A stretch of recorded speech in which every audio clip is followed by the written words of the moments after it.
Guard Captain. Thank you for helping us capture that assassin. I suppose we can allow you to speak with him, with my supervision, of course. The Guard Captain leads the party to the assassin's cell. Player. I intimidate him. DM. Okay, what do you say to intimidate him? Player. Tell us what you know. DM. Roll intimidation. Player. 8. DM. I'd rather take my chances with you than with my employer. Player. I intimidate him again. DM. That's not how skill checks work. You only get one player. Mash his intimidation and roll 20. I just need to roll a 20. Then he'll have to tell me what he knows.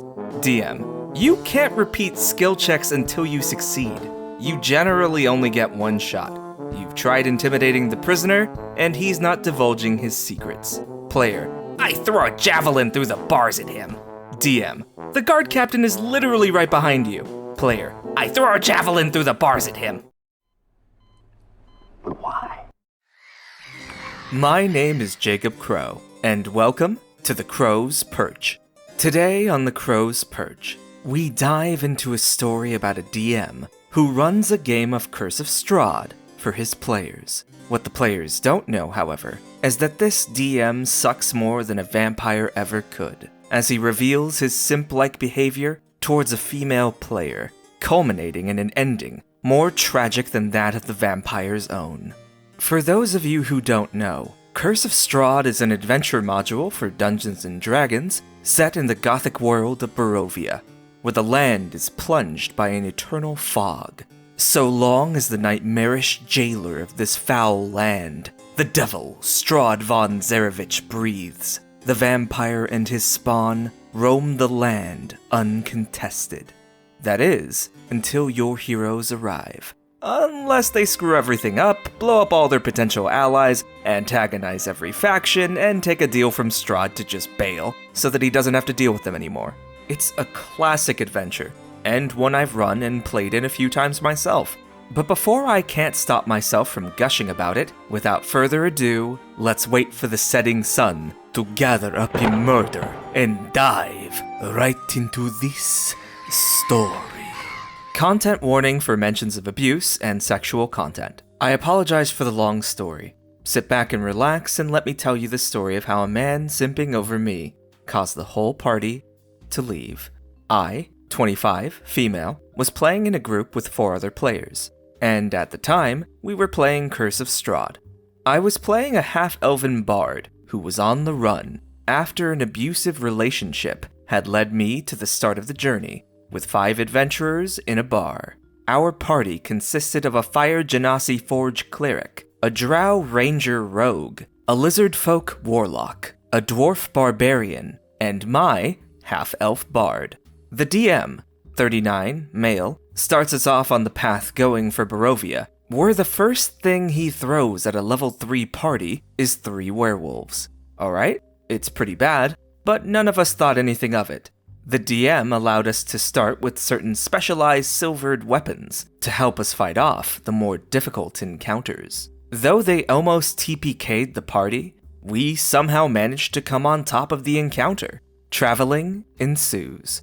I noticed right off the bat that we weren't allowed to really talk with each other in character or out of character, so I decided to spark up a conversation with the warlock, only to get cut off midway. This makes me sort of upset that my character connection gets cut off when he just has us rolling random encounters the whole way to Barovia, only stopping to rest, and even then, we had no chances to roleplay at all.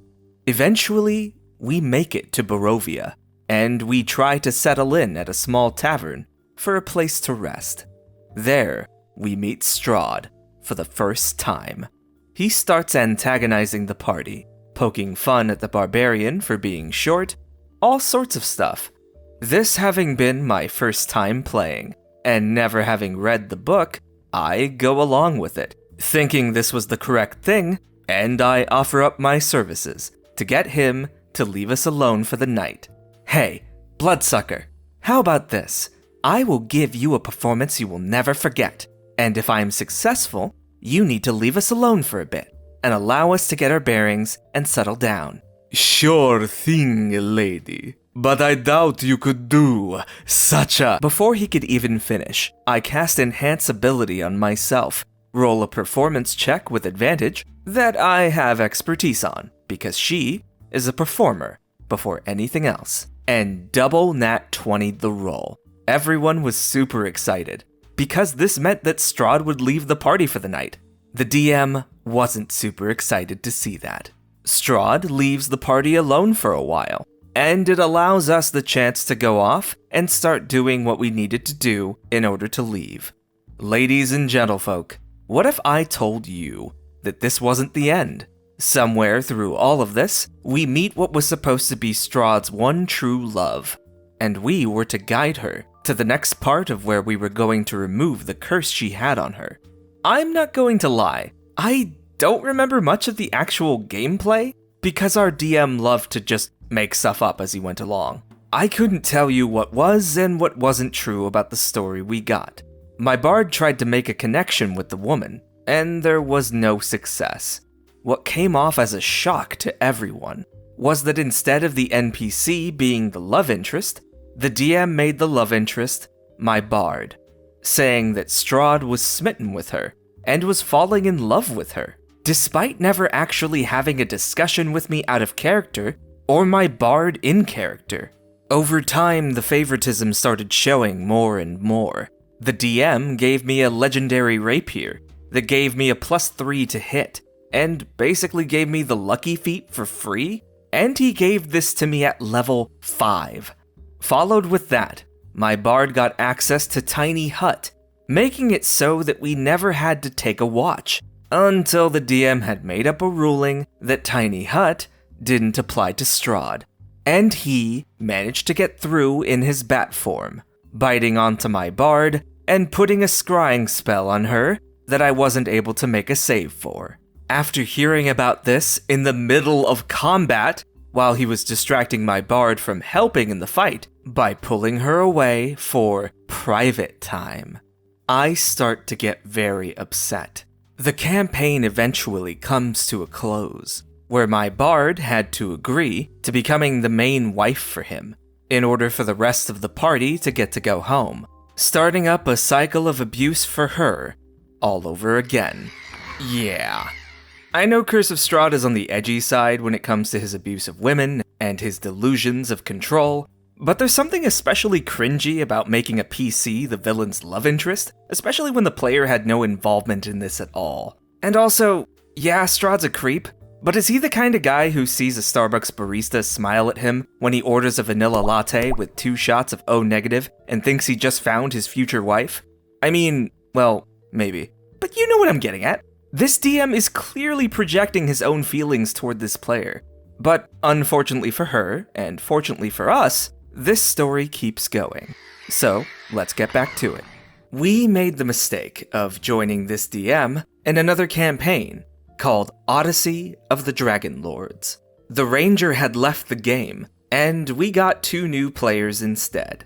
One of the players lived in Australia, and he and I hit it off instantly. Being from the United States, we kept making jokes with each other, and the new guy ended up bringing our group together for more out-of-character bonding, which the DM discouraged. We made up our characters, I playing a nymph bard to test the new subclass that had come out, and the Australian playing a human cleric. At first, I wasn't down for my bard having a romantic interest, but I had opened the possibility because our characters were getting along pretty well. We had convinced the DM to let us have PvP for roleplay interactions outside of the game, and he begrudgingly accepted. Cut to our characters having to face the labyrinth and taking on one of the mini-bosses of the campaign. My character is the only one not making death saves, and has to figure out the puzzle on her own, so that way, the boss stops spraying fire at us.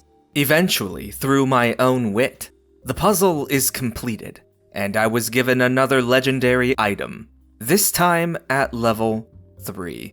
I was able to summon elementals twice a day. This led me and the party with raised eyebrows as to why he favored me so much when there were 2 girls in the party. A bit more ensues, and by the time we get back to town for the Olympics, 4 of us had dragons.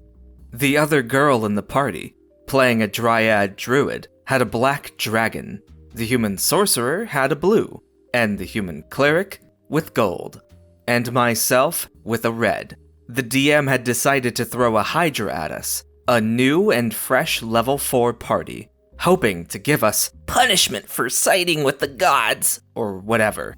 My bard was fully ready to play support, and she used my loot to summon an earth elemental in order to help with the action economy, as well as sending our baby dragons to help from afar. The Hydra only had eyes for one character the whole time, the cleric.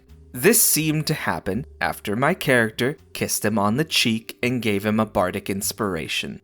Every single attack was at his expense, and the DM would constantly get angry when I would use my actions to heal and buff the cleric, giving him an advantage on attacks, giving him everything he would need because no one else was taking damage, despite our best efforts to get the Hydra to attack one of us instead. The fight ended when our cleric nat 20s on his inflict wounds and rolled practically max damage, and we sent the gold and red dragon to blow fire on it, making sure he couldn't pop back up. The session ended early due to the DM getting mad at us for taking him down so easily, and we decide to move the roleplay over to a bathhouse to have something lighthearted. We decide to mess with the DM a bit, and my bard and the cleric have a fade to black moment in the bath. That, midway, would be disturbed by the DM, with one of the NPCs in the module, followed by another, and another, and another. Every single one of the NPCs hit on my bard and tried to get her away from the cleric. I wasn't having any of it. So she was nice and cordial. But then, one of the NPCs asked if he could buy her time, and I grew very uncomfortable with him, making hints that my character was a prostitute, without checking with me that it was okay. Nonetheless, the player of the cleric checked in and made sure I was okay, and we carried on, and he was starting to get mad at the DM for making comments both in and out of character about me. The final straw was in-game. There was going to be a huge debate session, where my character was going to have a chance to debate something with another PC, and a couple of NPCs for a chance at a cash prize. The other PC being the other girl in the group. Naturally, feeling comfortable around her, we made that same joke that Sam Riegel from Critical Role made about being a master debater at each other. And the others were laughing along and having a fun time with it. A day later, our DM brings up the great debate, and I made the mistake of posting, "Ah yes, it's my time to be the master debater."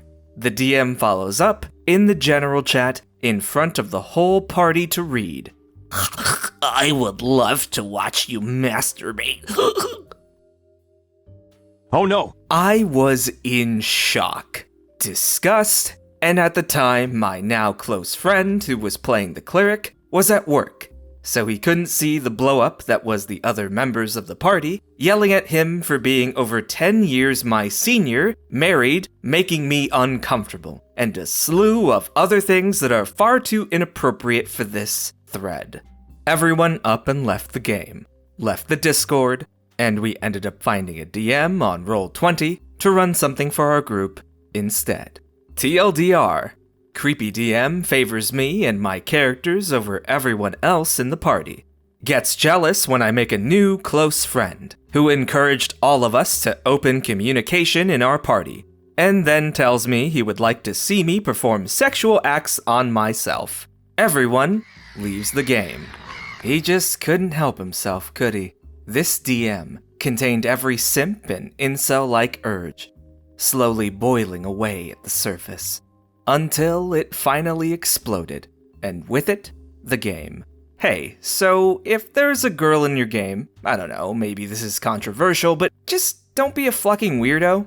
Just treat the game like you would if you were playing with your homies. But with the exception that you should always remember to kiss your homies goodnight. And with that, I think I'm done with this week's stories. If you liked this story, be sure to leave a like on this video, and subscribe to the channel if you'd like to see more of them. And if you have any thoughts of your own on today's stories, be sure to leave a comment down below. And before we conclude this week's RPG horror story, let's not forget, Art of the Week. Art of the Week! This week's Art of the Week, well, I suppose there are two of them, by Discord user Queen Siv. The first of which is a disturbingly realistic portrayal of the Crow, but with hairy human legs. Absolutely incredible.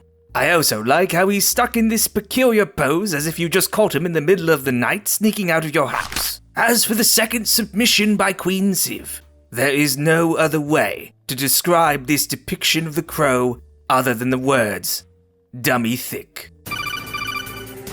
I was trying to gather up a murder and get on with this story, but the clap of my ass cheeks keeps alerting the guards. Thank you to Queen Siv for your wonderful submissions to the Crow's Perch. And you can find more of her work at sarahgracedesign.com, as well as following the links to her social media in the description down below. God, I don't deserve this art community. You guys just crank out the craziest stuff, I swear. In fact, in honor of that, and in honor of last week's episode, I decided to start an art challenge on the Crow's Perch Discord, depicting the Crow and one of your D&D characters, or from any of your characters in another TTRPG, doing the Fortnite default dance. As of recording, we have a couple submissions already, and I am just astonished. The contest began on the Discord Monday, January 10th, and will be running until Monday of next week, January 17th. Voting will begin on the Discord channel on the 18th of January, where afterwards they will be revealed in a video, as well as making an appearance on a community post. So yeah, check out some submissions, send me one yourself, and just pop in the Discord and have fun. And before we end today's video,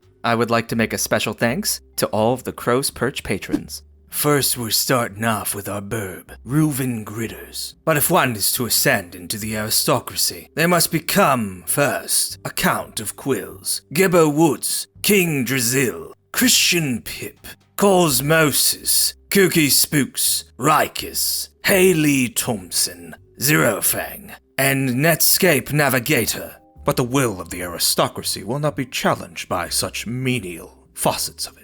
I, of course, speak of their greaters, the barons of Beaks, like Misfit, Wormy, WhoAmIAgain, Matthew Malqueenie, Den of the Drake, McYeetly, and Anja. But what is a baron to a duke? I, of course, am speaking of the Dukes of Feathers, like General Constantine Chase, Happy Rex, Stevie, Doc Salty 96, and, of course, Acroth.